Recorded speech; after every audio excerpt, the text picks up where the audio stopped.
Welcome to Excel learning. तो हाँ, हम लोग क्या देख रहे थे, यूपीपीसीएस 2024 के लिए पीवाईक्यूज चेक कर रहे थे, वो भी आपके मेंस के। तो जीएस 1 हमने स्टार्ट किया था, 3 लेक्चर्स आपके हो चुके हैं। रोज़ आपको 2 क्वेश्चंस मिलते हैं एंड आपको कोशिश करनी है कि आप वो 2 क्वेश्चंस एटलीस्ट प्रैक्टिस कर लें, ठीक है। अगर मैं आपको मोटा मोटा भी बता दूं और आप 30 डेज़ भी अगर ये करते हैं तो आप सोचिए 60 क्वेश्चंस आपके रेडी हो जाएंगे ना। दैट इज़ बहुत सारे क्वेश्चंस हो जाते हैं। ऐसा नहीं है कि बहुत कम क्वेश्चंस है, वो आपके अप्रॉक्सीमेट बहुत अच्छे खासे क्वेश्चंस कवर हो जाएंगे।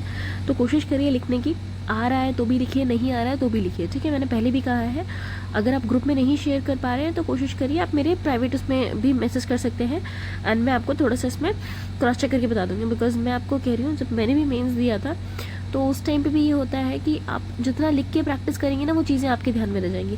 1-2 फिगर्स, 1-2 डेटा ऐसे थे जिनको मैंने इतना पढ़ा कि वो रेंडमली मेरे हाथ में निकल जा रहा था ना। तो आपको उस लेवल तक की तैयारी करनी पड़ेगी कि कभी अगर 1-2 नंबर से मेंस रह जाए ना तो दुख ना हो आपको, है ना। सो प्रैक्टिस दैट, लिखते रहिए, बिकॉज लिखते लिखते ही आएगा। हर कोई जो भी स्टार्ट करता है ना स्टार्टिंग में, तो वो जैसा आप लिखेंगे वैसे ही स्टार्ट करता है। तो डोंट हेजिटेट, जस्ट स्टार्ट। चलो, तो हम लोग 6 क्वेश्चन तक कर चुके थे। 7 देखते हैं। हेरिटेज आर्क के बारे में बात किया था। Its importance in UP in terms of tourism potential, यानी जो हेरिटेज आर्क है यूपी में, उसकी इंपॉर्टेंस क्या है टूरिज्म पोटेंशियल के टर्म्स में, यानी कितना टूरिस्ट वो अटैक कर सकता है। तो सबसे पहले बात करते हैं यूपी को कल्चरल और रिलीजियस हेरिटेज के रूप में बेसिकली डेवलप करना है, या अगर आप देखेंगे डेवलप हो चुका है काफ़ी हद तक, ठीक। इसमें भी आपको बहुत सारे देखने को मिल जाएगा।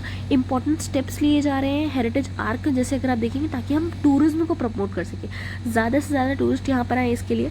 City of manners and adequate अगर आप देखेंगे, है ना, तहजीब का शहर, बेसिकली नवाबों का शहर, जिसको क्या कहा जाता है लखनऊ में। सिटी ऑफ ताज, यानी ताजमहल आपका जहाँ पर है Agra. And city of cultural and religious centre, यानी आपके धार्मिक और कल्चरल सेंटर आपका बनारस। इन तीनों को जोड़ते हुए इस तरीके का अगर आप छोटा सा मैप भी बना देंगे तो बहुत बड़ा इंपैक्ट आता है एग्जामिनर के ऊपर, ठीक है। बहुत ज़्यादा टाइम नहीं लगेगा। रफ देख सकते हैं आप, कितना रफ मैंने मैप, मुझे हार्डली 3 सेकंड लगे थे मैप बना के लिखने में, ठीक। इससे ज़्यादा टाइम आपको नहीं देना है।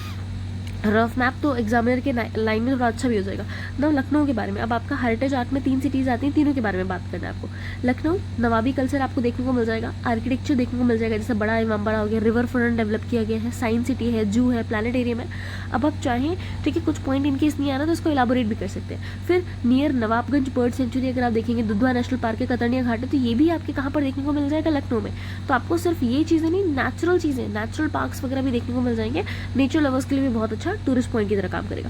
फिर आते हैं आगरा पे, मुगल मॉन्यूमेंट्स यहाँ पर आपको देखने को मिल जाएंगे। ताज, ऑब्वियस सी बात है, ताजमहल बहुत इंपॉर्टेंट है। फतेहपुर सीकरी, जिसको रेड स्टोन मैसनरी का बेसिकली बहुत ही उम्दा नमूना माना जाता है। फिर बरसाना जो मथुरा में है, चंबल सेंचुरी घड़ियाल के लिए बहुत ज़्यादा फेमस है, मथुरा एंड वृंदावन। ये इंपॉर्टेंट एरियाज है जो आपके आगरा के आसपास आपको देखने को मिल जाएंगे। फिर हम आते हैं बनारस। बनारस में अगर आप देखेंगे, बुद्ध हिंदू का बहुत ही इंपॉर्टेंट सेंटर माना जाता है। काशी विश्वनाथ बेसिकली अगर आप देखेंगे यहाँ पर है। सारनाथ आप देख सकते हैं, लैंड कैपिटल ऑफ अशोका, जो आप देख सकते है ना, उसके बारे में आप एक्सप्लेनेशन देख सकते हैं कि किस तरीके से नेशनल एम्बलम यहाँ से लिया गया है। फिर रुद्राक्ष कन्वेंशन सेंटर की बात करते हैं, वो है यहाँ पर। चुनार एंड सोनभद्र की बात करते हैं, वो सारी चीज़ें बनारस में देखने को मिल जाएगी ना। ये मैंने ब्रीफ पॉइंट आपको दिया है, ठीक है। एक आंसर में अभी अगर आप जो भी मुझे भेज रहे हैं मैं उसको फीडबैक दे रही हूँ, बट जो नहीं भेज रहे हैं उनके लिए भी मैं कहूँगी आप लिख के मुझे बताइए, I will give you the feedback, किस तरीके से आप इसको इलाबोरेट कर सकते हैं, ठीक है। उसके बाद अगर आपके पास टाइम बच रहा है, इतना आंसर बहुत होता है, यू नो ना। 15 मार्कर के लिए 1.5 पेज एंड 10 मार्कर के लिए 15 मार्कर के लिए 2 पेज एंड 10 मार्कर के लिए 1.5 पेज बहुत मोर देन इनफ है।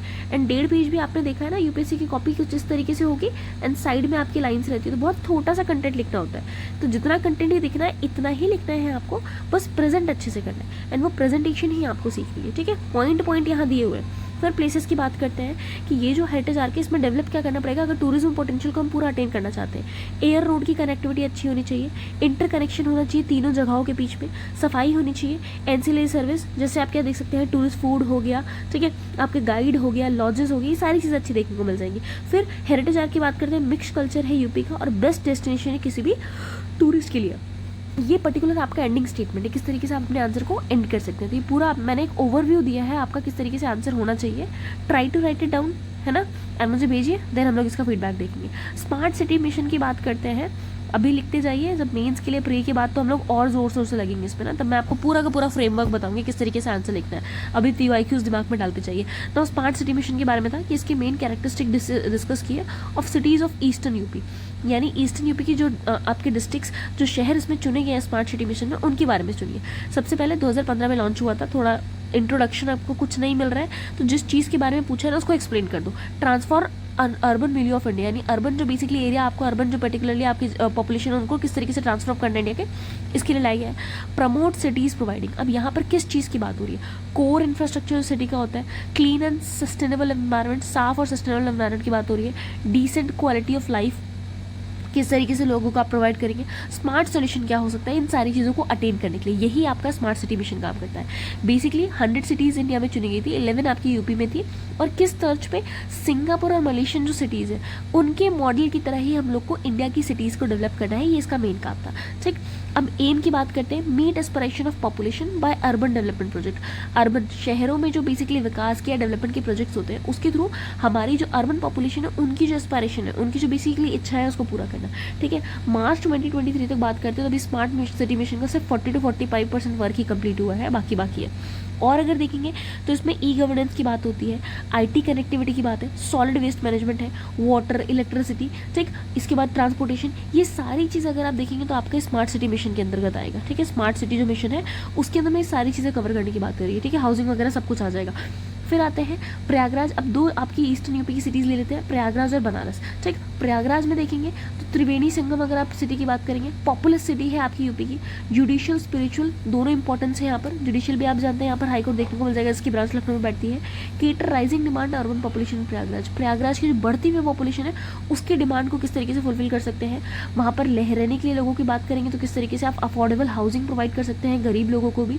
ठीक, उसके बाद अगर आप देखेंगे तो जो भी यहाँ पर अगर आप को पर्टिकुलर लूप होल्स देखने को मिल रहा है उसको किस तरीके से हटाएंगे, स्मार्ट गवर्नेंस कैसे लेके आ सकते हैं, एनवायरनमेंट को बिना हार्म किए हुए वहाँ के जो गरीब लोग भी हैं उनके लिए अगर आपको घर भी बनाना है तो बिना पर्यावरण को नुकसान पहुँचाए हुए सस्टेनेबल एनवायरनमेंट को बेसिकली प्रमोट करते हुए किस तरीके से आप चीज़ें अटेन कर सकते हैं, ये मेन ट्रेट आपको मेन कैरेक्टरिस्टिक्स देखने को मिल रही है। फिर बनारस पे आते हैं, ये ओल्डेस्ट और सबसे ज़्यादा स्पिरिचुअल सिटी ऑफ इंडिया मानी जाती है।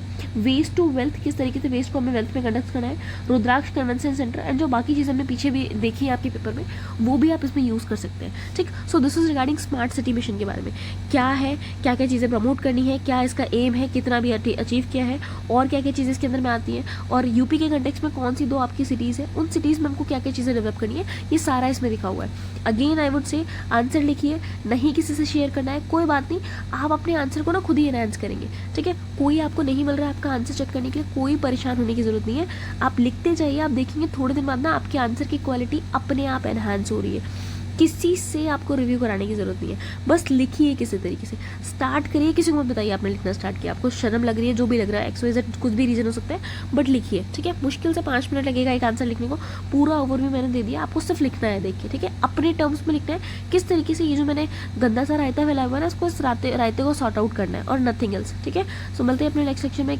Till then keep learning, thank you everyone.